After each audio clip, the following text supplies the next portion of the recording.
Hindi ko kailangan ng yaman niyo.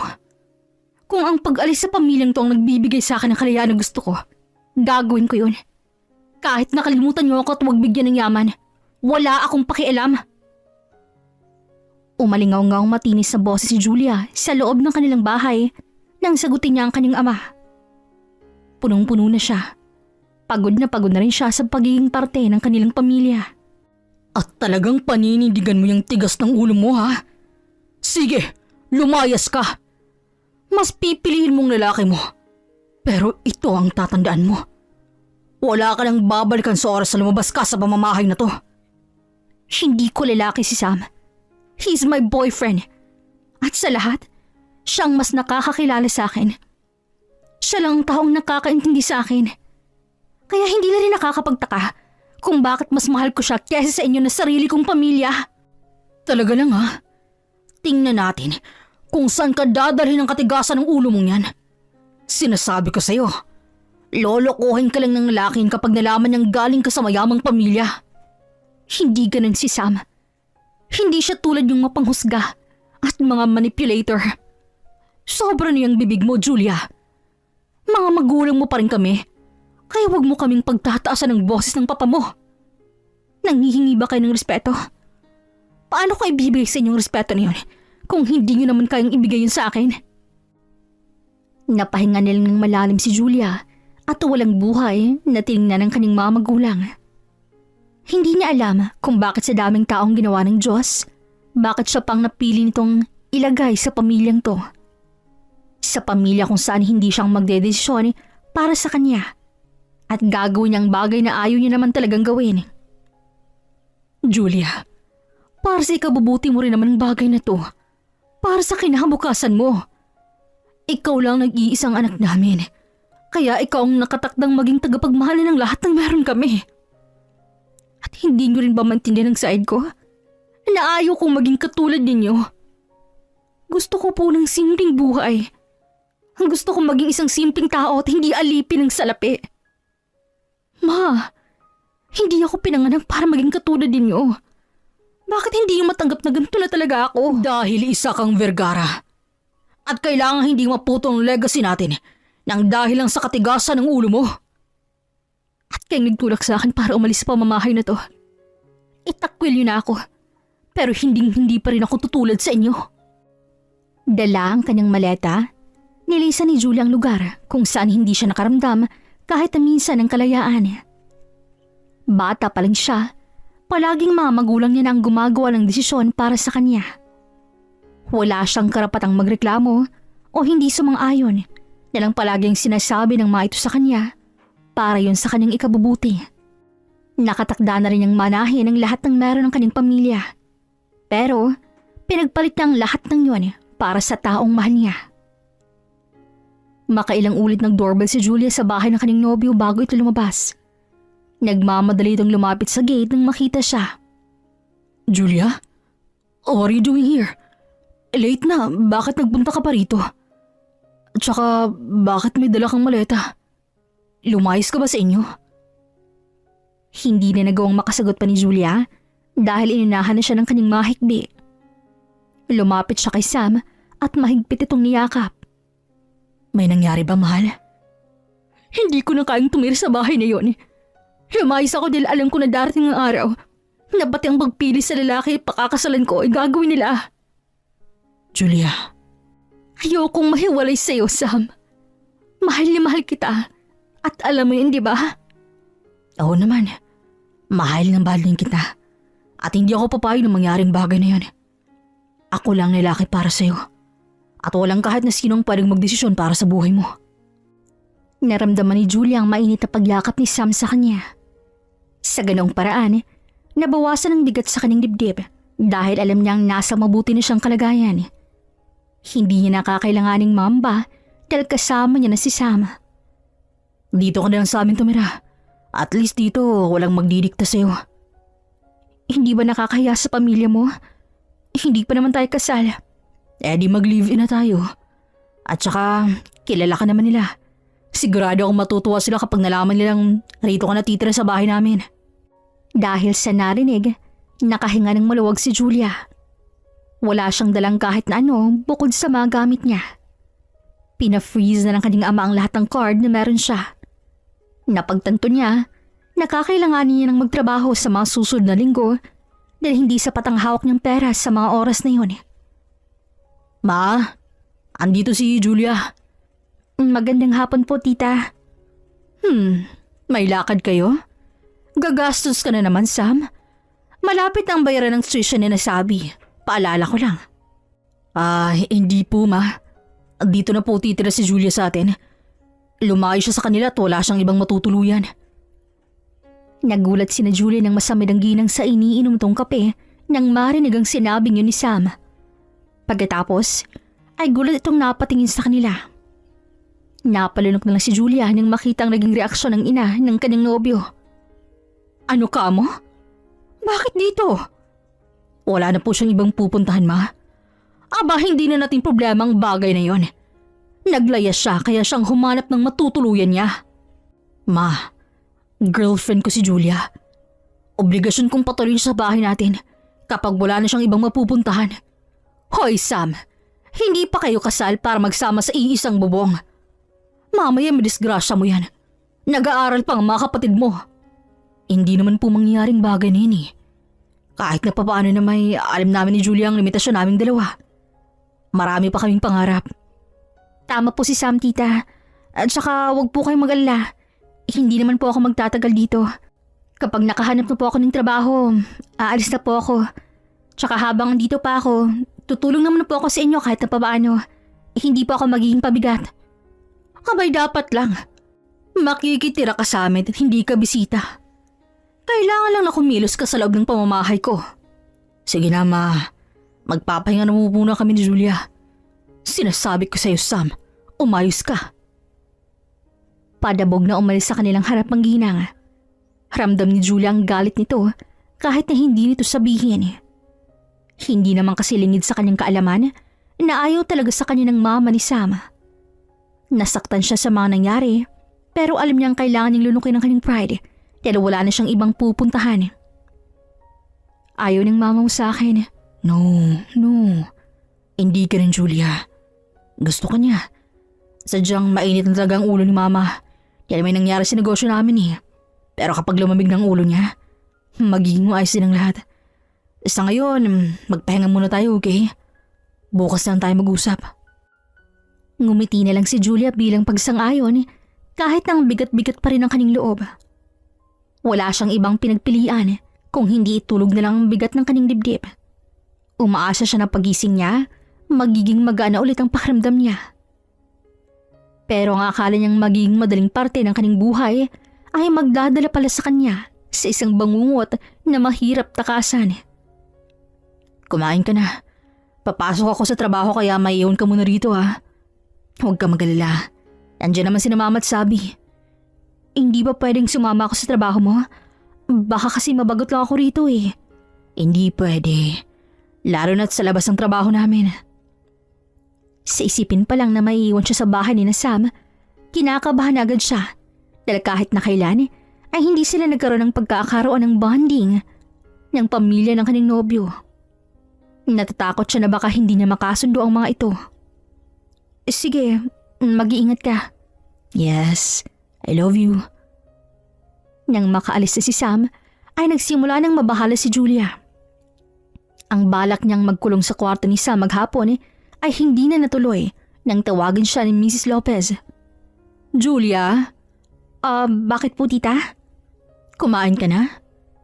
Sa narinig, ay bahagya siyang nakaramdam ng pag-asa na baka maging magandang paninirahan niya sa bahay ng mga Lopez. Pero yun ang akala niya. Hindi pa po tita. Kabababa lang po kasi namin ni Sam. Ganun ba? Sige, kumain ka na sa kusina. Opo tita. Tapos kapag nakakain ka na, hugasan mo yung mga hugasin sa lababo. Pakilinis na rin yung lamesa at baka lang gamin yun. Po? Narinig mo naman sigurong sinabi ko, di ba? Opo, pero may mga katulong naman po dito sa bahay. Baka po pwedeng sila nilang pong gumawa nun? Napaigtad si Julia nang hampasin ng ginang ang kaharap nitong lamesa bago siya galit na tingnan. Sa'yo ko inuutos, di ba? Bakit mo ipapasa sa iba? Sinasabi ko lang po. Ang dami mo pang dahilan. Ganyan ba nga gusto ng anak ko sa'yo? Ang pagiging tamad mo? Diyos ko, anong buhay makukuha ni Sam sa'yo? Batugan. Padabog itong umalis sa kanyang harap. Napakurap-kurap naman si Julia dahil namamasa ang kanyang mga mata sa gulat sa nangyari. Huminga siya ng malalim bago pumasok sa kusina para gawin ang pinapagawa sa kanya ng mama ng boyfriend niya. Alam ni Julia ang hindi madaling makisama pero hindi naman niya inakalang ganun kahirap yon.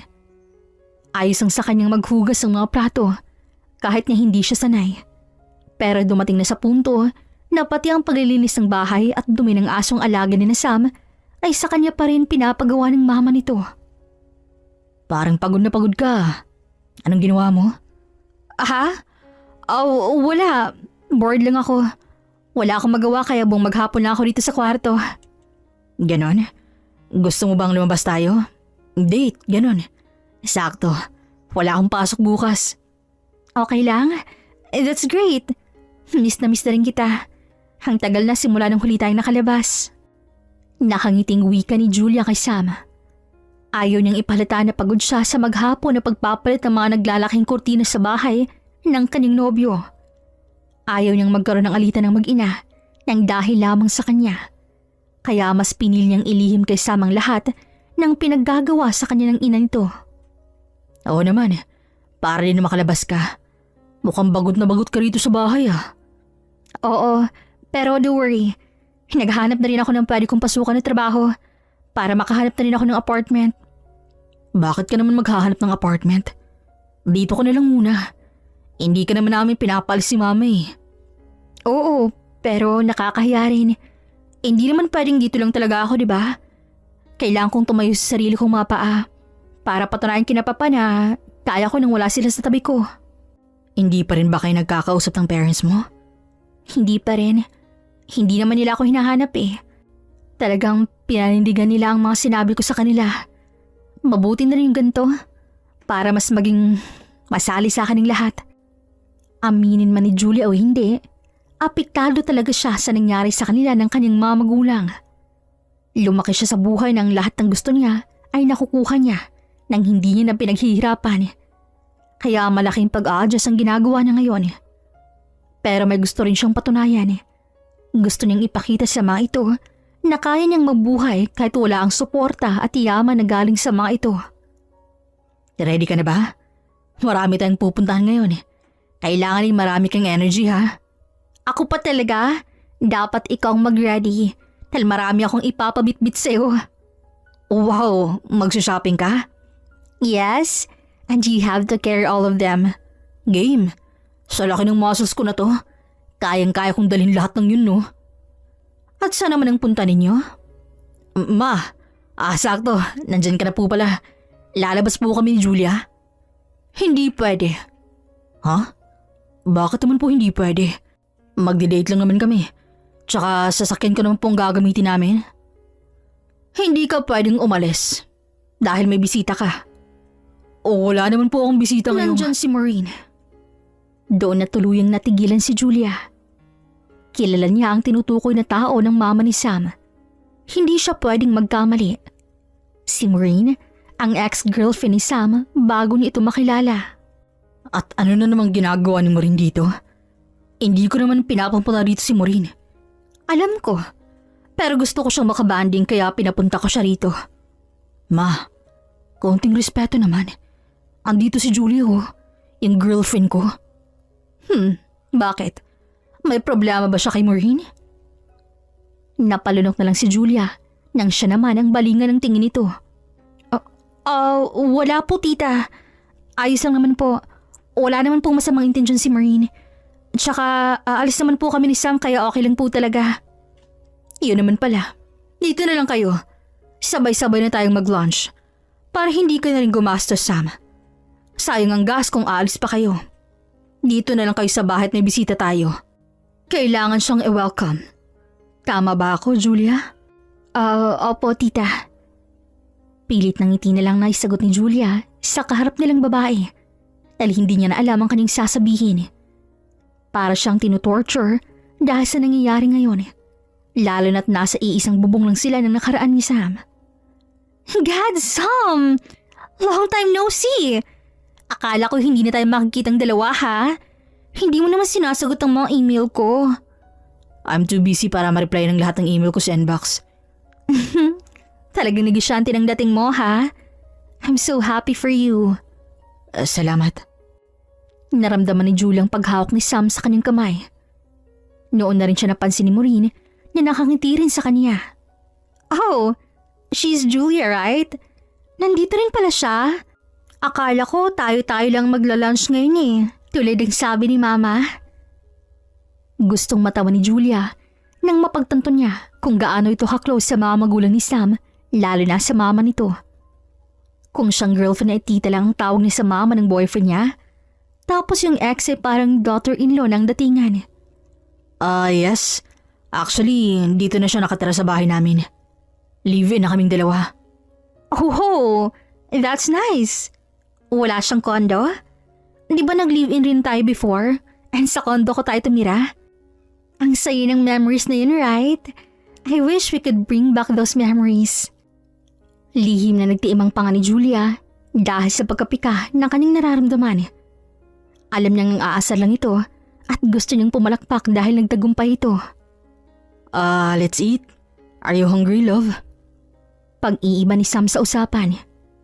Napairap na lang siya bago sumama kay Sam na naupo sa hapag at makakain na ng lunch. Talagang hindi na natuloy ang kanilang date ni Sam dahil hindi na sila hinayaan ng makaalis ang mama nito. Manood na lang tayo ng movie mamayang gabi? Yeah, sure. Sam, ipagsandok mo naman ang pagkain si Maureen. Ma, kaya niya na po yan. Sam, you heard me. Ano ma, ayos lang po ako. No, bisita ka namin iha. Kailangan lang napagsilbihan ka namin. Damihan mong pagkain ha, at pinaluto ko talagang paborito mong pagkain. Oh wow, really ma? Ipinagluto mo talaga ako ng kare-kare? Yes, of course iha. Alam kong gustong gusto mo yan. Natigilan si Julia nang makita niya kung anong nakahain na pagkain sa kanyang harap. Napangisi na lang siya nang makita ang kare-kare sa kanyang harapan. Pakiramdam niya ay nananadya na talaga ang mundo. Allergy sa peanut si Julia, ma? Oh, hindi ko alam. Okay lang po tita, hindi pa naman po ako gutom. Hindi ka ba kumakain simula kaninang umaga? Mag-order na lang ako ng pagkain natin. No, it's okay love. Ayaw na lang talagang kainin ng nasa harap. Naghahanap pa ng iba. Mabuti na lang at hindi maarte sa pagkain si Maureen. Ma, allergy nga po si Julia. Sam, it's okay. Mamaya na lang ko kakain. Hindi na hinintay ni Juliang makasagot si Sam sa kanya at tumayo na siya paalis sa hapag. Narinig niya pa ang pagpigil ng ina nito nang tangkain siyang sundan ni Sam. Naiisip ni Julia na parusa na ito sa kanya dahil sa katigasan ng kanyang ulo. Julia? Ilang oras ang lumipas nang maramdaman ni Julia ang pagpasok ni Sam sa kwarto nito pero hindi siya kumilos o sumagot man lang. Alam kong gising ka pa. Bumili ako ng pagkain mo. Magkakasakit ka nun kapag hindi ka kumain. Hindi ako nagugutom. Wala ka pang kinakain simula kaninang umaga, love. Baka mapano ka na niyan. Wala akong gana. Julia, kahit konti lang. Naramdaman niya ang paghila ng lalaki sa kumot na nakatakip sa kanyang katawan. Kaya naman naiinis siyang bumangon para tingnan ito. I bought your favorite foods. Bakit nandito ka? Iniwan mo yung bisita niyo ron. Baka magalit ang mama mo. Nagsiselos ka? Hell no. I'm not asking. I'm stating the fact. Nakaguhit dyan sa mukha mo yung inis sa akin.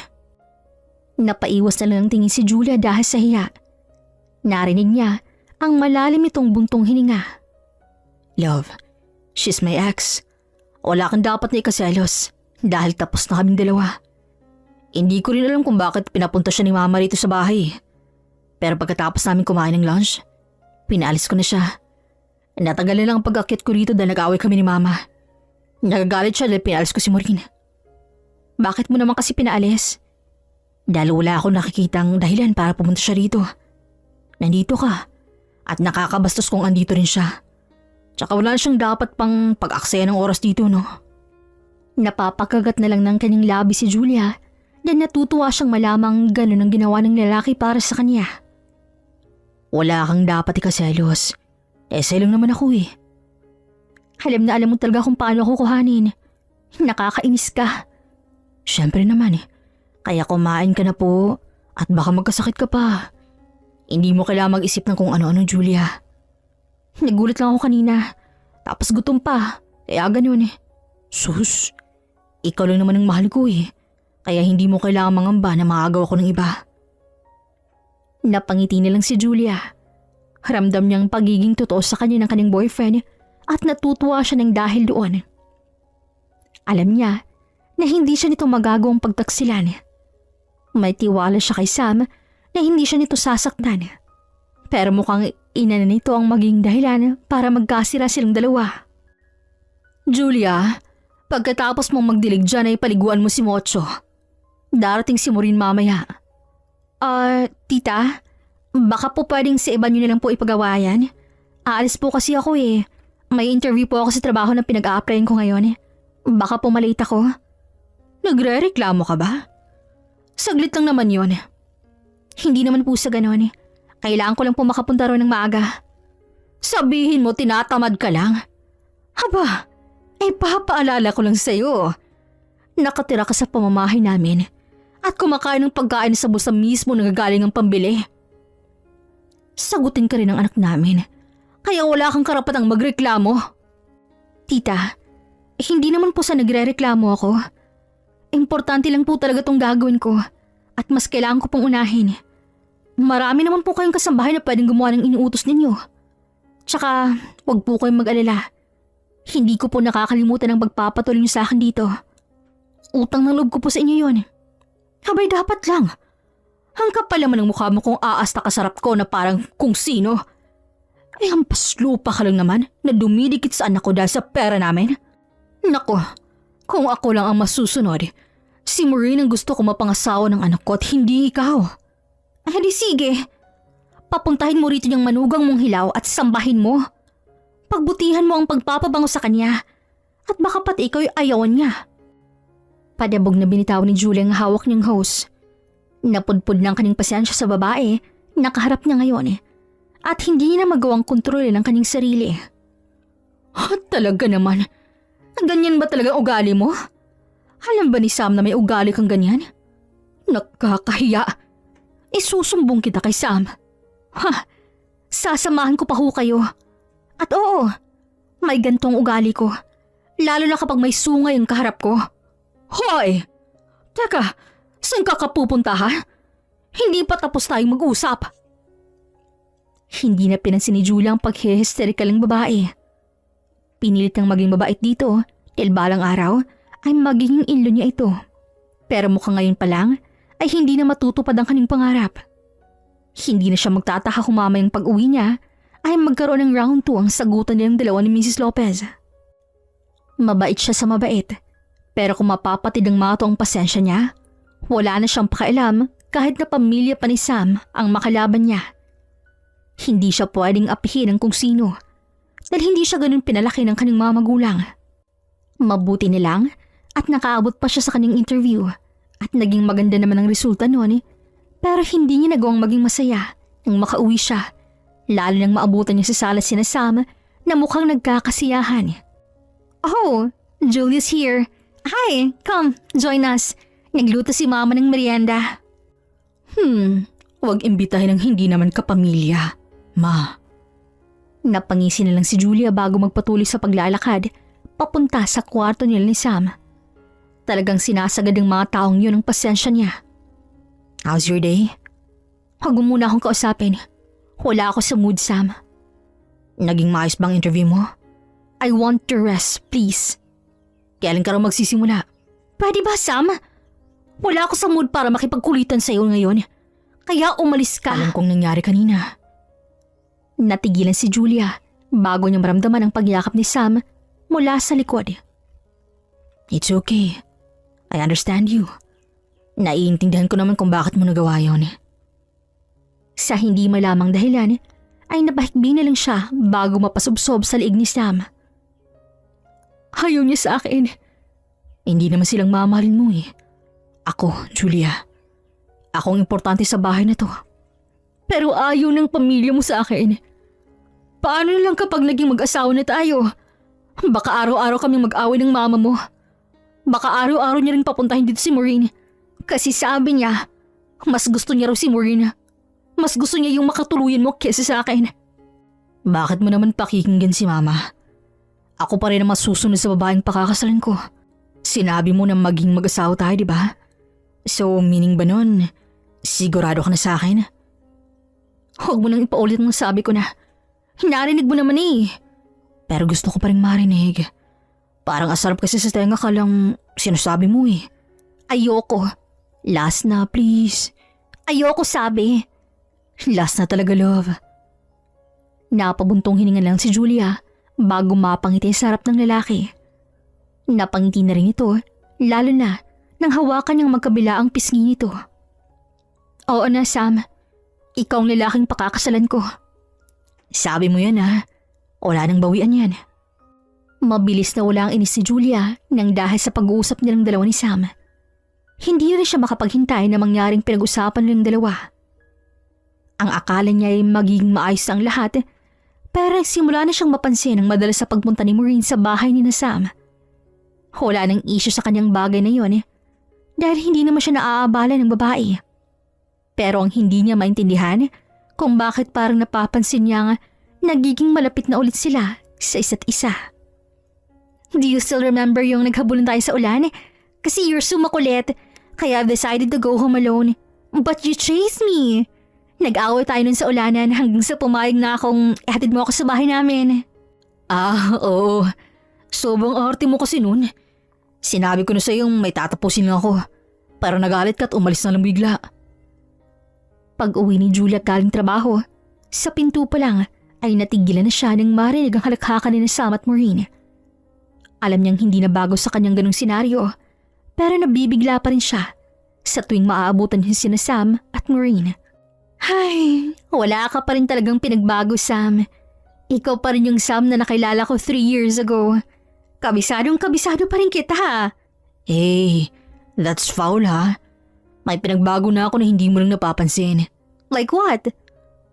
Tulad nito oh. Malaki ng muscles ko at hindi na rin bilbili ng tiyan ko. May pandesal na yan. Huwe, patingin nga ako. Malakas sa binuksan ni Julia ang pinto para maagaw niyang atensyon ng dalawa. At tulad ng inaasahan niya, nagkakasiyahan nga ang mga ito nang silang dalawa lang. Love, nakauwi ka na pala. Bakit hindi ko nawag sa akin para nasundo kita sa trabaho mo? Ha? Ilang beses kitang tinawagan pero hindi mo sinasagot. Ngayon alam ko na kung bakit mukhang busy ka. What? Tinatawagan mo ako? Many times. Nagpatuloy na sa paglalakad si Julia na nagsisimula ng uminit ang kanyang ulo. Kaya pala hindi sinasagot niya sa mga tawag niya dahil pala abala ito kay Maureen. Nako, lagot ka. Narinig niya pang nang aasaran sinasamat ang ex nito bago pa itutuluyang sumunod sa kanya. Kumusta ang work? Kapagod. Gusto mong ipaghanda kita ng makakain? Wag na. Baka nakakabala ko sa inyo. Love, yan ka na naman eh. Sabi ko naman sa'yo wala lang si Maureen. Hindi mo kailangan magselos sa kanya. Bakit? May sinabi ba ako nagsiselos ako? Alam ko ang lugar ko, Sam. Pagod din talaga ako at ayaw ko nang makipagtalo. Kaya please lang, huwag mo na akong sabayan. Love, kung pwede lang umalis ka muna. Mamamahinga muna ako. Baka hinahanap ka na ng ex mo sa baba. Masayang-masaya kayong nag-uusap kanina eh. Julia. Sam? Napatingin silang pareho sa nakabukas sa pinto ng kanilang kwarto nang sumulpot mula roon si Maureen na nakangiti sa kanilang pareho. Napairap na lang si Julia nang makita ang babae. Oh, Maui, bakit andito ka? Hinahanap lang tayo ni Mama. Kakain na raw tayo ng dinner. Oh, really? Wait lang. Susunod na kami ni Julia. Sure. Hihintayin na lang namin kayo sa baba ni Mama. Sure. Thank you, Maui. Napangisi na lang si Julia sa tinawag ni Sam sa babae. Hindi niya alam, pero pakiramdam niya ay trip talaga siya ng tadhana at pinahihirapan siya ng ganito. Kakain na. Ayoko. Wala akong gana. Matutulog na lang ako. Julia, hindi ka na naman kakain? Kumain ako sa trabaho kanina. Pero… Sam, kakain na tayo. Bumaba ka na riyan. Nagsimula nang maglakad si Julia papunta sa kama para mahigat magpahinga na. Huminga siya ng malalim bago ipikit ang mga mata. Mamaya na lang tayo mag-usap. Hindi na nagsalita pang muli si Julia. Narinig niyang pag-alis ni Sam. Naramdaman niyang pagtulo ng luha galing sa kanyang mga mata hanggang sa mapahikbi na lang siya dahil pakiramdam niya ay pinagtutulungan siya ng lahat. Hindi niya inaakala na ganun kahirap ang buhay sa labas ng kanilang bahay. Napapagalitan siya sa kanyang trabaho. Pagod na pagod siya pag-uwi at ganung senaryo pang maaabutan niya sa bahay ni Sam. Pakiramdam niya ay gusto niya nang bumalik sa kanilang bahay. Nako, masama ang ugali nun. Akala mo na may pagmamalaki sa buhay. Malaki pa nga ang tuition ni Sabi kaysa sa sweldo niya eh. Ang lakas ng loob magmaldita. Sinusulsulan ko nga si Sam na hiwalay na yung Julia na yun at bumalik na lang kay Maureen. At least doon sigurado talaga ako ang buhay niya. Natigilan si Julia dahil sa kanyang narinig. Isang araw, nang mapadaan siya sa kusina. Si Maureen kasi, mayaman na talaga, literal. Hindi na kailangang kumayod. Hindi tulad ng Juliang yun, nagtatrabaho para kumita ng kakarampot. Palamunin na nga rito sa bahay namin, pabigat pa kay Sam. Hindi ko lang talaga maintindihan sa anak ko na yun, kung anong nagustuhan kay Julia. At patay na patay sa babaeng yon. Di hamak naman na mas kapaki-pakinabang si Maureen kesa sa nobyo niya. Napangisi na lang si Julia dahil mukhang ayaw na ayaw talaga sa kanya ng ginang at nagagawa pa siya nitong ichismis at ikumpara kay Maureen. Nako, maganda nga kamo na magkahiwalay na sila nang magkabalikan ulit sina Sam at Maureen. Kapag nangyari yon, baka magpa-fiesta ako. Botong-boto ako kay Maureen. Isipin mo, maganda na, mayaman pa. Lahat nasa kanina. At bagay na bagay talaga silang dalawa ni Sam. Dapat mga ganang babaeng nililigawan ng binata ko. Hindi yung maldita. At wala naman sa buhay tulad ni Julia. Napailing lang si Julia bago magpatuloy sa paglalakad palabas ng bahay para magpunta na sa kanyang trabaho. Sanay na siyang nakakarinig ng ganon mula sa mama ni Sam.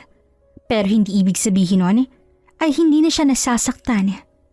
Tagos pa rin hanggang buto ang sakit kapag naririnig niya kung gaano siya kaayaw ng ginang na para bang wala na siyang pag-asa pa dito. Pero palagi niyang sinasabi sa kanyang sarili na baka sa susunod ay magustuhan na siya nito.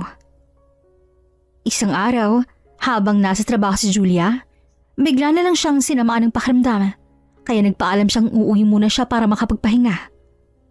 Magpapasundo na lang sana siya kay Sam pero hindi nito sinasagot ang mga tawag niya. Kaya naman napagpasyahan niyang umuwi na. At nagulat siya nang makarating siya sa bahay ng mga Lopez na nakakapagtakang wala si Maureen sa sala at masyadong tahimik ang buong bahay na tila ba walang katao-tao. Manang, wala po ba si Sam? Ang alam ko po nasa kwarto po si Madam. Si Sir Sam naman po parang lumabas po yata. Dumating ba si Maureen? Naku, hindi ko lang sigurado kasi nagluluto po ako sa kusina, iha. Sige po. Salamat po, Manang. Dumiretso na si Julia sa kwarto nilang dalawa ni Sam. Mabigat na ang kanyang pakaramdam at alam niyang tatrangkasuhin siya. Kaya agad niyang binuksan ang pinto ng kwarto upang makapagpahinga na. Pero gano'n lang ang kanyang gulat nang makita ang nasa loob niyon. Julia? Namumutlang tawag ni Sam sa kanya habang nagbibihis ang pantalon nito. Sunod niyang tiningnan ay ang babaeng nasa kama pa at nakabalot ang kumot ang hubad ng katawan. Julia? Sabi mo wag akong mag-alala. Dahil wala lang si Maureen sa'yo. I'm sorry, Julia. Putik, Sam. Kasama mo sa kama yung babaeng sinabi mong wag kong pagsilosan. Nadala lang ako. Putsang dahilan yan. Hindi ka na ba nakapagpigil ha? At bumigay ka na sa kanya? Sana hiniwalayin mo na lang ako kesa yung ganito. Sana Sana sinabi mo na lang mahal mo pa si Maureen. Para umalis na lang ako rito at nagbigyan ko kayong dalawa ng space. Hindi yung ganito na maaabutan ko yung gumagawa ng kababuyan. Napahigbi na lang si Julia. Kasabay ng paggabay ng pintuan dahil pakiramdam niya ay mawawalan siya ng malay sa nasaksihan niya. Ilang beses mo akong paniniwalang ayos ang lahat. Na wala akong dapat ipangamba. Talagang sabi mo, ako ang mahal mo. Ganito bang sinasabi mong pagmamahal, ha, Sam? I'm sorry, Julia. I'm really sorry. Nilabanan ko naman pero nagpatukso ka pa rin. Kung mahal mo ako, maiisip mo ako. Maiiwasan mo. Tatanggihan mo. Pero hindi. Mas pinili mong saktan ako at kalimutan ang relasyon nating dalawa. Julia, sorry. Mahal pa namin ni Sam ang isa't isa. And I never asked your opinion. Wala akong pakialam sa nararamdaman mo dahil malandi ka. Mang-aagaw ka. Hindi ka na naging masaya sa aming dalawa ni Sam? Talaga bang ganun ka kadesperada na kahit ang lalaki na may girlfriend ay aahasin mo pa? Ano bang ingay na yon? Natutulog ko sa kwarto ang ingay-ingay ninyo. Parang nabuhay ng loob si Julia nang sumulpot si Mrs. Lopez. Baka sa mukha nitong matinding pagkainis habang nakatingin sa kanya. Mas lalo siyang napahikbi sa pag-aakalang nakahanap na siya ng kanyang kakampi.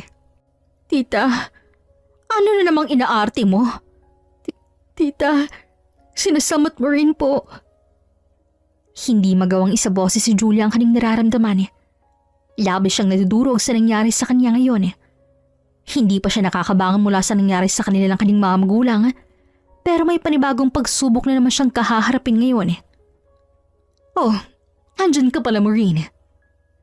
Nagulat si Julia nang batiin ng ginaang babae na parang wala itong nakikitang mali sa paligid. Mama, nakukuha ko ng pinuputok ng butsi mo. Ano, nagulat ka ba kasi nakatikim na ng totoong tao si Sam? Sabi ko naman kasi sa'yo, wala ka talagang lugar sa bahay na to. Ngayon na nakita mo ng katotohanan, ano pang ginagawa mo rito? Umalis ka na. Bumalik ka na roon sa pinanggalingan mo. At baka gusto mo pang ipakaladkad kita. Bakit? Anong bakit? Hindi ka bagay rito. Hindi ka bagay sa anak ko. Langit kami at ikaw, putik. Kahit na anong kahit mo sa buhay, hindi mo kami magiging ka-level dahil mababa ka lang na tao. Mabuti nga tong si Sam nang gumawa ng paraan para maghiwalay kayo. Nasusuka na rin siguro siya sa pag-uugaling meron ka. Tama na. Hoy, itatak mo sa makitid mong kukote na kahit kailan ay hindi kita magugustuhan bilang maging miyembro ng pamilyang to.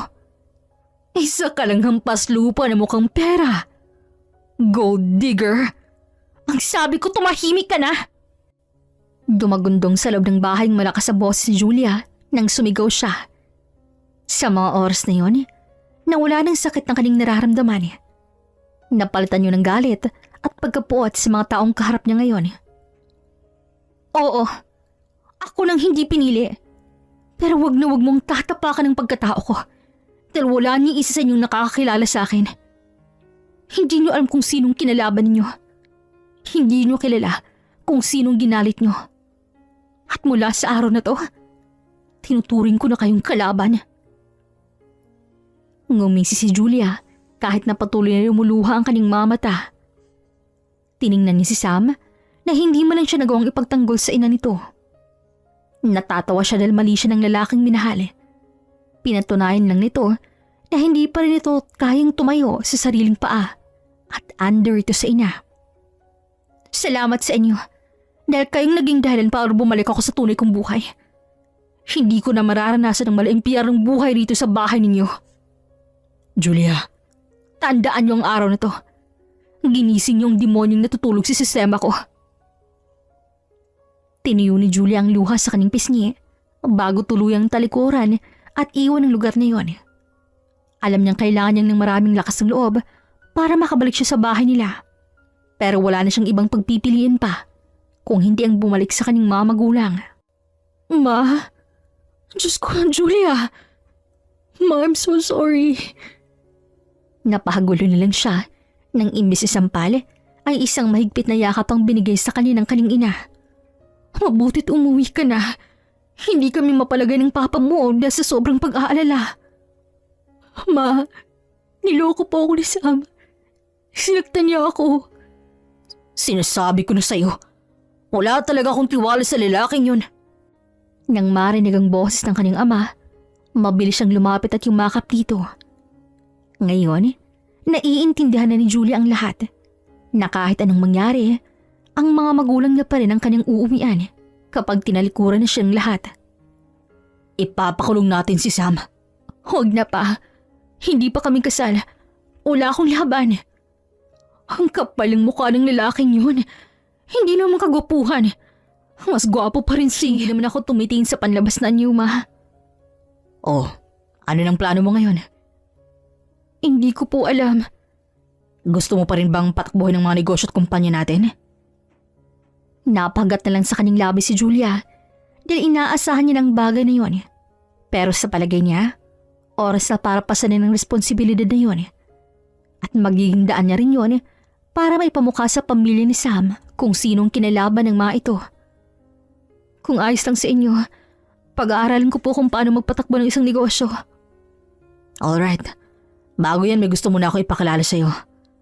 Gusto ko na maging malapit kayo. Dahil siyang makakatulong mo sa pagpapatakbo ng kumpanya. At baka ikasal din kayo balang araw.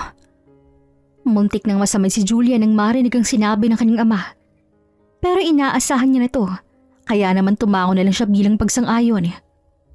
Wala na siyang magagawa kung hindi ang sumunod sa lahat ng gusto ng kanyang mga magulang upang maisagawa niya rin ang pagganti kay Sam at sa pamilya nito. Tama bang binigyan ng restaurant ni Papa?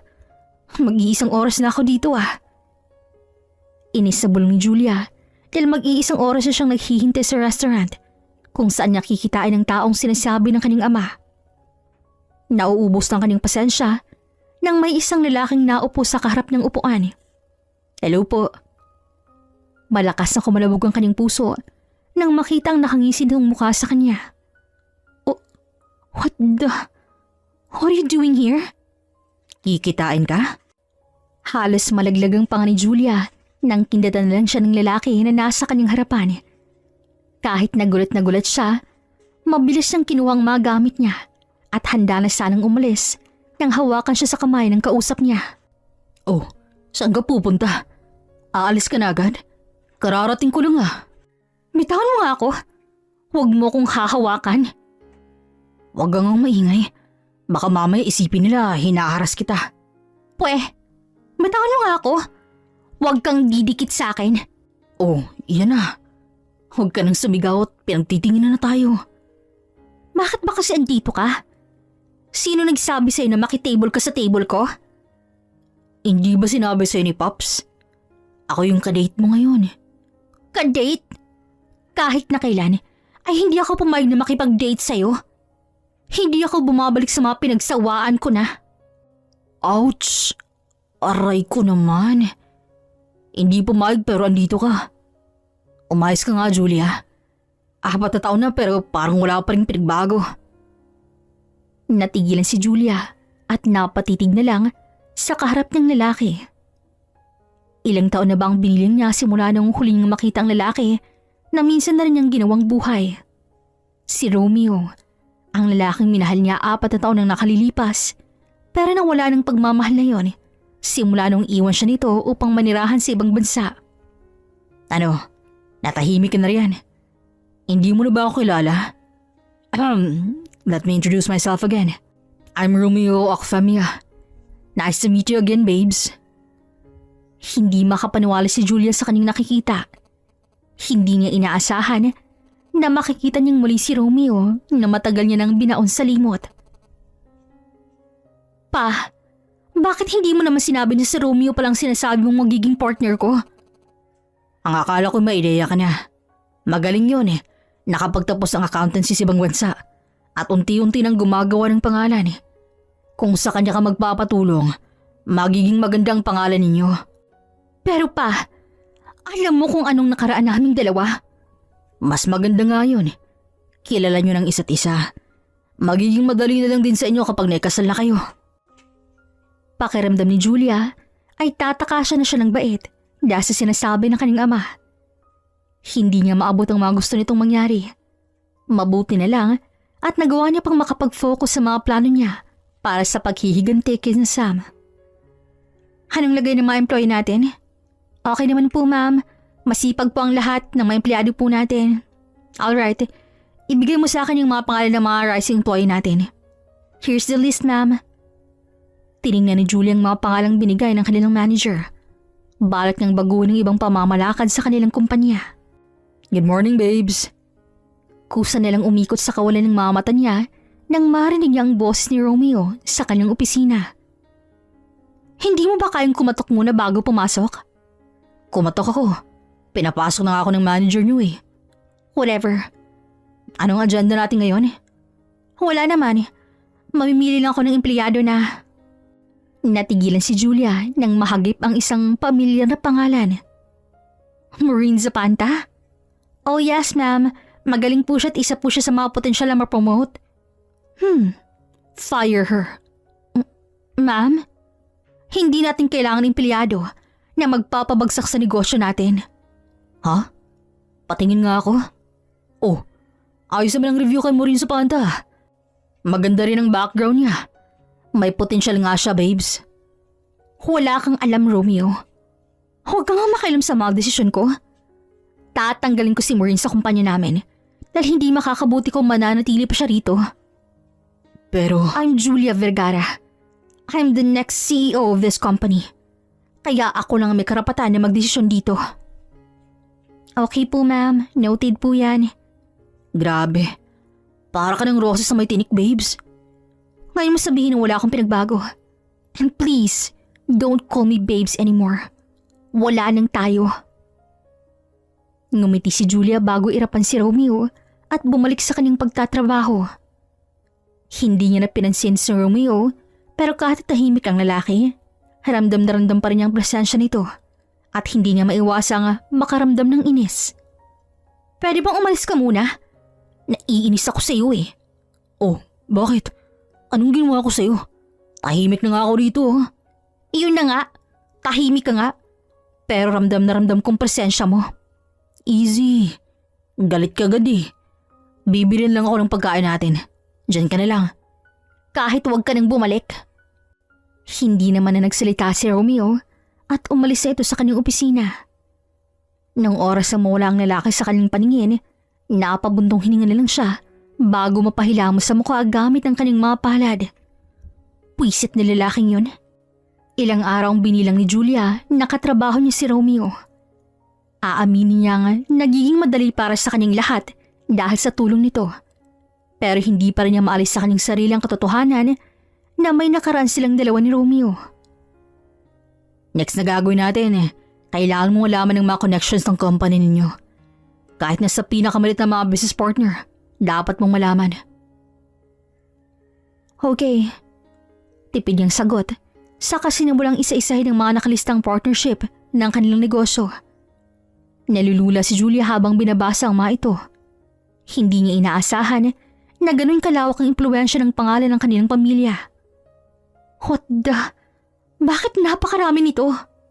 Yes, Julia. Ganyan kalawak ang impluwensya ng mga magulang mo. Dito pa lang sa Luzon yan. Next month ay meeting tayo sa Cebu. Bakit kasama ka? Hindi ba pwedeng ako na lang? Sayang pamasahe. Kung yan lang ay naalala mo. Pero kung gagastusin ko papunta ron, para may time akong mamasyal pagkatapos. Excuse me? Trabahong pinunta natin doon. Ilang araw lang yung meeting. Sayang naman kung babalik agad tayo sa Maynila. Marami tayong gagawin. Okay lang.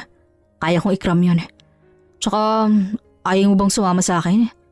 Pangarap nating makapunta nun dito, di ba? At yun yung chance natin na mamasyal doon kasi marami na tayong pera. No thanks. Masyado akong busy para sa mga ganyang bagay. Okay. Pero kung magbabagong isip mo, ayos lang din sa akin. Hindi na magbabagong isip ko. Inirapan na lang niyang lalaki at pinagpatuloy ang pagbabasa.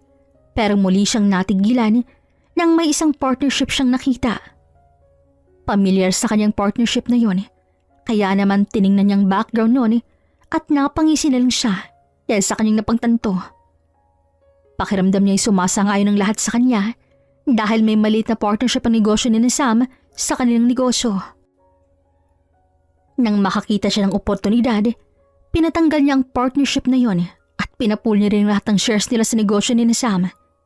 Hindi na siya nagsabi kay Romeo dahil alam niya nga pipigilan na siya nito, pero mukhang nakabantay talaga ito sa bawat galaw niya dahil agad itong nalaman ang kanyang ginawa. Ano yung pinatanggal mong partnership? Wala ka na ron. Julia, hindi ko pwedeng baliwalin ng bagay na yun. Dahil kawalan din yun sa kumpanya niyo. Ay di babawian ko na lang yun sa ibang partnership ni Papa. Hindi naman ganun kalaking mawawala sa kumpanya namin dahil maliit lang naman ang negosyo yun. Huwag kang OA, Romeo. You don't understand. Alam kong ginagawa ko. Kaya wala ka sa lugar para husga at diktahan ako. I'm not judging you.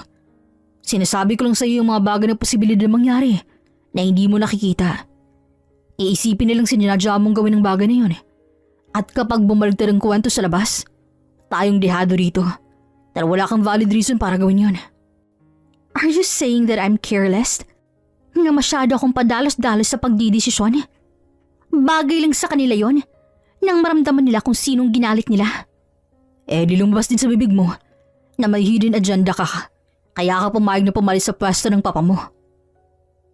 Julia, hindi ka pwedeng maging CEO kung palagi kang ganyan. Kapag may kagalit ka, dadaanin mo sa ganyan. Gagamit mo yung kapangyarihang meron ka. Pati ba si Maureen? May galit kan ba sa kanya kaya mo siya pinasisante? Hindi tama yung ginagawa mo, Julia. Hindi mo kailangang gumanti sa kanila dahil parang pinapatunayan mo lang din na hindi ka naiiba sa kanila. Shut up! Wala kang karapatang sabihin ng mga yan dahil wala kang alam. Wala kang alam sa mga pinagdadaanan ko. Wala kang alam sa dinadala ko. At wala kang alam kung gaano ako nasasaktan sa mga oras na to. Wala kang alam dahil iniwan mo ako, di ba? Iniwan mo ako ng panahon na mahal kita. Bigla ka lang nawala na parang bula. Tapos ngayon, babalik ka na parang walang nangyari. Ayos ka rin ah. Julia. Oo, Romeo. Sinasadya kong lahat ng yon dahil plano ko yun. Dahil gusto kong gumanti sa mga taong nanakit sa akin. Si Sam, ex-boyfriend ko. Nag-cheat siya sa akin kasamang ex-girlfriend niyang si Maureen. Yung mga magulang ni Sam, pinagtawanan at niyurakan ng buong pagkatao ko. Hinusga nila ako. Tinapakan nilang pagkatao ko. Hinamak nila ako tinuring ng isang mababang uri. Hindi mo alam yung lahat dahil wala ka rito sa tabi ko. Nangyaring lahat ng yun dahil wala akong kakampi ng mga oras na yun. Dahil iniwan mo ako. You left me without any explanation. Simula nang umalis ka, pakiramdam ko naligaw na ako. Hindi ko na alam kung saan ako pupunta, Romeo. Hindi ko alam kung paano ulit magsisimula dahil ang sakit-sakit. Sobrang sakit ng ginawa mo sa akin. I'm sorry. Sana maalis ng sorry mong yan, yung sakit ng nararamdaman ko. Sana mabubuo ko ng letseng pasensya mong yan. Pasensya na kung iniwan kita nun. Pasensya na kung hindi ko sinabi agad sa'yo dahil natakot naman ako. Oo, iniwan kita nang walang kahit anong paalam. Dahil hindi ko alam kung paano ko sasabihin sa'yo na may sakit ako nun. At kailangan ko magpunta sa ibang bansa para magpagamot. Hindi ko alam kung anong sasabihin ko sa'yo. At hindi ko alam kung magagawa ka pa bang makabalik sa'yo ng buhay. Hindi rin naging madali sa akin ang naging desisyon ko yun. Kung nahirapan ka, mas nahirapan ako, Julia. Para sa ikabubuti mo, kailangan ko magsakripisyo. Mas pinili kong magalit sa akin ng babaeng mahal ko kaysa masaktan siya dahil sa pagkamatay ko. Hindi ko na nagawang mag-iwan ng pangako sa'yo dahil natakot ako na bumalik ako sa'yo ng malamig na bangkay na. Pero nangako ko sa sarili ko na laban ako at babalikan kita. Alam ng mga magulang mong tungkol sa bagay na to. Pero nakiusap ako sa kanila na huwag nang sabihin sa'yo. Dahil ayaw ko nang sumunod ka pa rin sa ibang bansa. Kasi kung mangyayari yun, baka hindi ka na umuwi rito sa Pilipinas. At ayaw kong mangyaring bagay na yun. Dahil sabi mo nga sa akin noon, dito mo gustong tumanda. Nandito ang pangarap mo. Nasa Pilipinas ang buhay mo. Kaya kahit na gustong gusto ko, pinigilan ko para sa'yo. May mga panahon na gustong gusto ko nang umuwi rito at sabihin sa'yo tungkol sa sakit ko. Pero hindi ko nagawa dahil hindi ko kayong makitang nasasaktan. Ni pagtawag sa'yo hindi ko magawa. Dahil alam ko na kapag narinig ko ang boses mo, wala na. Lahat ng pagsasakripisyo ko ay masasayang dahil babalik ako sa'yo. Pero sana pala bumalik ako, no? Sana mas pinili kita. Kung ginawa ko sanang mga yon siguro hindi ka galit sa akin. Hindi mo ako kamumuhian ngayon. Pero ayos na rin to. At least, nalaman kong ayos ka at nakabante ka na mula sa nakaraan natin.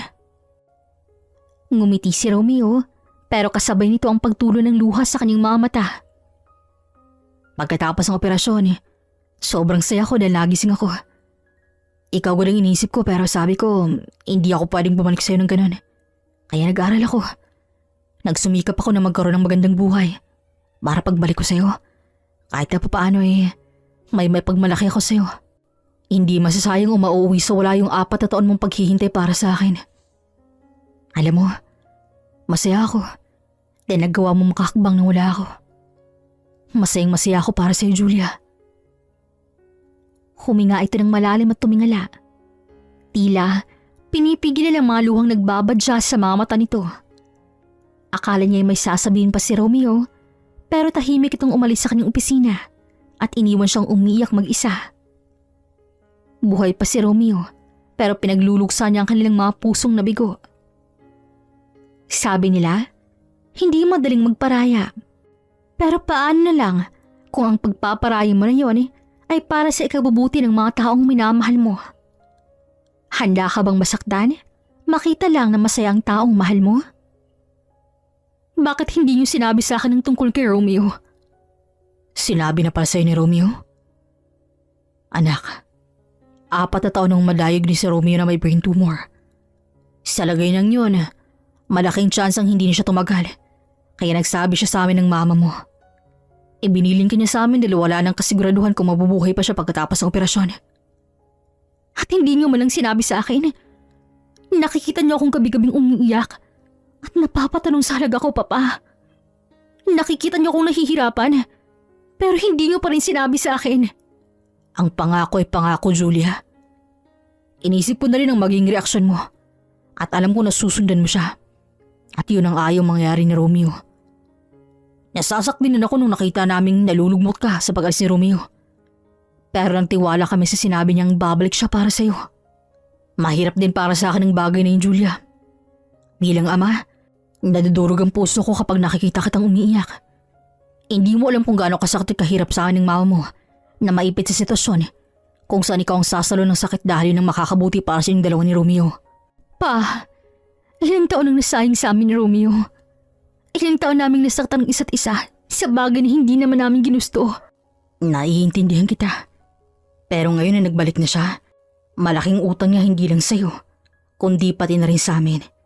Kaya nga hinayaan na namin siyang ayusin ang relasyon ng dalawa. Kung kami lang masusunod, si Romeo ng lalaking gusto namin makasama mo habang buhay. Dahil alam namin kung anong klaseng taong batang yon. Yumakap si Julia sa kanyang ama. Sa mga nangyari, may isang bagay na nagpagtanto si Julia. Nahanap niya na ang kanyang sarili. At alam niya na ang mga gusto at kailangan niyang gawin sa oras na yon. Papa, I'm sorry. For what? Hindi ko talaga kayang maging tagapagmana ng pamilya natin. Hindi ko kayang magpatakbo ng kumpanya. Hindi ko kayang magpalago ng negosyo. At hindi ko kayang dalhin ng pangalan natin. Ang gusto ko lang yung simple, Papa. Yung tahimik na buhay. Malayo sa gulo. Hindi sasakit ang ulo ko sa problema. Ang gusto ko mabuhay bilang normal na tao. Inaasahan ko ng bagay na yan. Hayaan mo. Kung sakaling loobin at kayo ni Romeo ang magkatuluyan, siya nang pahahawakan ko ng lahat ng meron ako. Pero sa ngayon, kailangan muna namin magkausap dalawa. Simula nung naging sagutan nila ni Romeo, hindi na ulit ito nagpakita sa kanya. Nag-aalala na siya na baka may nangyari na dito na hindi maganda o baka ininiwan na naman siya nito ulit para pumunta sa ibang bansa. Kaya naman hanggat maaga pa ay kumilos si Julia at napagpasyahan niyang puntahan na si Romeo. Pero mukhang pati sa pangalawang pagkakataon ng pagmamahal nila ay may hahadlang pa. Akala ko nagbibiro lang ang manager namin nang sabihin niyang pangalan mo bilang susunod at CEO ng kumpanyang to. Natigil na si Julia nang bumungad sa kanya sina Maureen at Sam. Kasama pa nito ang kontrabida nitong ina, kaya napangisi na lang siya. Julia, totoo ba na ikaw ang anak ng may-ari ng kumpanyang to? Siguro. Akala ko naman nagsagawa na kayo ng research para hindi na kayo nagtatanong kapag nagkita-kita na tayo. Kaya pala mayabang, kasi may pagmamayabang naman pala talaga. Nakangiting nilingon ni Julia ang ginang dahil sa sinabi nito. Narinig ko po yun. At oo, aaminin ko nga mayabang ako. Dahil hindi tulad ninyo, wala po akong tinatapakang tao. Hindi pa ba pananapak ng taong ginawa mong pagsisanti sa akin sa trabaho? At pag-alis ng partnership sa negosyo ni na mama? Oops, sorry. Hindi ko naman sinasadya yun. Medyo nadala lang ako ng emosyon ko, kaya ako nagawa yun. At isang rason din pala, nagtanggal lang kami ng damo sa paligid na makakapangit sa tulad ng isang rosas. Wala kang puso! At ako pa talagang walang puso ngayon? Hindi ba pwedeng karma nyo na yan dahil sa kasama ng ugali nyo? Para sa mga taong hinamak nyo, yan ang balik sa pagmamataas ninyo. Tapos ng pagiging matapobre nyo, mararanasan nyo kung ano ang pakiramdam ng bumagsak. Tapakan ng ibang tao, hamakin at pagtawanan. Hindi akong gagawa nun dahil naniniwala ko na ipaparanas ng mundo yun sa inyo. Masama talagang ugali mo. Gusto ko tayong ipagtanggol kay mama ng mga panahon na hinuhusgahan ka niya tungkol sa pag-uugaling meron ka. Pero totoo pala talaga na masama ka talaga. Nagkaroon ka lang ng kapangyarihan. Nagmataas ka na. Oh, bakit galit na galit ka sa akin? Dahil malapit ka nang ma-promote, pero natanggal ka pa. Hindi mo deserve ang mga ganang bagay. Malas mo lang dahil akong nakatapat mo. Wala talaga akong pinapalampas.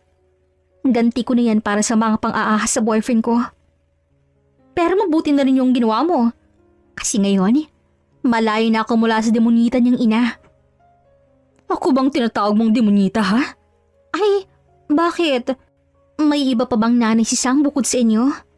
Julia, hindi naman kailangang umabot sa ganito. Mapag-uusapan naman natin yung gandong problema. Isa ka pa? Sana ginamit mo yung kakapalan ng mukha mo nung mga panahong kailangan kita. Nung mga panahong niruyuro ka na ng mama mo. Sana tumayo ka man lang para ipagtanggol ako. Sana nagawa mo man lang ipaglaban ako sa pamilya mo. Alam mo ang problema ko sa pamilya mo. Pero ni minsan ba, nagawa mong tumayo para sa akin? Nagawa mo man lang bang ipaglaban yung relasyon natin sa kanila? Hindi naman, di ba? Kasi selfish ka. Sarili mo lang iniisip mo. Sinungaling ka na't duwag. Mamas boy ka pa. Haba, sobra na yata yung bunganga mo. Hoy, para sabihin ko sa'yo, wala kang magagawa kung si Maureen talagang mahal ni Sam. Gamitin mo nga yung utak mo. Hindi puro kambugan ang pinapairal mo. Para din po sabihin ko sa inyo, hindi masisirang relasyon naming dalaw ni Sam kung hindi nyo nilakad si Maureen sa anak ninyo. Masaya kami. Wala kaming problema ni Sam sa relasyon namin. Hanggang sa papasukin nyo si Maureen sa buhay namin. Kayo ang sumira sa relasyon naming dalawa ni Sam. Hoy! Huwag mo nga masagot-sagot si Mama. Oo talaga. Magsama kayo ng binan mong hilaw. Pareho lang masamang ugali ninyo. Talaga namang masama ang ugali mo. Halika rito. Naggulat na lang si Julia nang bigla na lang haplutin ng ginang ang kanyang buhok. Hindi agad siya nakapag-react nang sabunutan siya nito at sumabay pa si Maureen. Aray ko! Bitawan niyo nga ako! Ngayon mo ipakita ang tapang mo. Matapang ka, di ba? Sige, lumaban ka. Malakas namang tinulok ni Julia ang babae sa kanyang harap bago niya masampal si Maureen. Hindi niya inaasahan ang kanyang ginawa, lalo na nang tumilapon si Mrs. Lopez mula sa kanya. Aray ko! Mama, Julia, anong ginawa mo? Nanlaking mamata niya nang akmang hahawakan siya ni Sam pero tumilapon ito nang may sumuntok dito. It feels good. Buti pala pumasok na ako. Kanina ko pa hinihintay si Julia sa labas kaso nakamoy ako ng malalansa kaya pumasok na ako. Julia, hindi mo naman sinabi na nagpapasok na pala kayo ng mga balingbing dito sa kumpanya nyo? Napatingin si Julia kay Romeo nang hawakan siya nito at itago sa likod. Mukhang kanina pa ito sa labas ng kumpanya. Ilang araw niyang hindi nakita ang lalaki at ngayon ay nasa harap niya ito na parang ayaw niyang alisin ang mga mata sa kanya. Kayo palang pinatalsik ni Julia? Walang duda. Tama lang pala yung ginawa niya. At sino ka naman? Bakit mo sinuntok ang anak ko? Bagay lang naman po sa kanya yun. Pasalamat nga siya at akong dumali sa kanya eh. Kung si Julia yan, baka tabingin ang mukha ng anak niyong under ninyo. Hoy, huwag mong kausapin ang ganyan ng mama ko. O bakit? Paano ba dapat kausapin ng isang matanda? May galang? Tsk. Putulin niyo na nga nakasanayan niyo na yan. Bigyan niyo ng respeto yung mga taong kayang ibigay yun sa inyo. Eto ba yung mananakit sa taong mahal ko ha? Kayo ba yun? Ang kakapal naman pala ng mga mukha ninyo. Sino kayo para sumugo dito at saktan si Julia ha? Ayos din pala tong girlfriend mo, Sam eh. May kapalit na agad? Hindi ako kapalit. Matagal na akong pagmamayari ni Julia. Ako ang una at kahit kailan, hindi na walang pagmamahal sa babaeng sinasaktan ninyo. Hindi ko nga pinapahawak sa iba to eh. Tapos sasaktan nyo lang. At ikaw ba si Sam? Yung nanloko kay Julia? Sana inayin mo sa mukha mo yung pagiging babaero mo, no? Alam mo bang nung nasa akin pa tong si Julia, hindi umiyak sa akin to. Talalagang alaga ko to. Hindi ko hinayaang maramdaman niyang hindi sapat para sa akin. Pinaramdam ko sa kanya kung gaano siya kahalaga sa buhay ko. At hindi ako nagkulang sa paalala sa kanya kung gaano ko siya kamahal. Naramdaman ni Julia na may tumulong luha mula sa kanyang mga mata. Oo, mataray siya at medyo masungit. Pero mahal na mahal ko to. At wala kayong karapatang saktan lang si Julia. Lalo na at kayo na may makasalanan. You hurt her. Kaya dapat na matikpan nyo kung anong ginawa nyo sa kanila. Kung tutusin, kulang pa nga yun eh. Dahil buhay ni Julia ang sinira ninyo. Kaya hanggang nasa maayos pa akong pag-iisip, umalis na kayo. Dahil kung hindi, baka ipadampot ko pa kayo sa mga pulis. Julia. Sam, tara na. Wala kang mapapalang matino sa babaeng yan. Pero, tara na, Sam. Julia, sa mga araw at buwan at taon na pinagsamahan natin, huwag mo sanang isipin na wala ang mga yun sa akin. Minahal kita ng totoo at walang halong pagpapanggap. Sam, ano ba? Nagkaroon ka ng espesyal na lugar sa puso ko na alam kong dadalhin ko habang buhay. Salamat sa oras at pagmamahal na inilaan mo para sa akin.